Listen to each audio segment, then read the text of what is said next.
यस्तो छाडा छ यी कपाल बान्नु मान्दैन के गर्नु म यसलाई कपाल बान्नु मान्दैन ले जुत्ता लगाइदिन्छु त जुत्ता लगाउँ आफू जुत्ता आउनु न त आउनु यो यो यो यस्तो छाडालाई म के गर्नु कपाल काटिदिन्छु म त यसको चक्लेट दिन्छु कपाल बान्नुम ल छोरी ल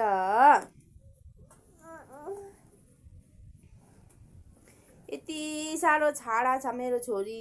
कपालै बान्नु मान्दैन म के गर्नु हेर्नुहोस् ल चक्लेट दिन्छु नि तपाईलाई यस्तो गर्छ कपाल बान्दै आउनु न आऊ यस्तो छ कपाली अगाडि यस्तो झ्याम्लङ झ्याम्लङ झ्याम्लङ झ्याम्लङ कपाल चाहिँ किन बान्नु नमानेको होला यहाँ हेर्नुहोस् त यस्तो छ कपाल झ्याम्लङ झ्याम्लङ झ्याम्लङ तेल लाएर यसरी सिनिक्क पार्दा पनि यस्तो गर्दा आँखामा आइहाल्छ उ हेर्नु आउनु सरी यतिकै बस्ने ल सरी छोरी मम्मीलाई कुटेर खोपारेर गर्छ जाउँ लु जाउँ के यो लाबर बोकाइ तिम्रो गाडर यहाँ छ बोक्नु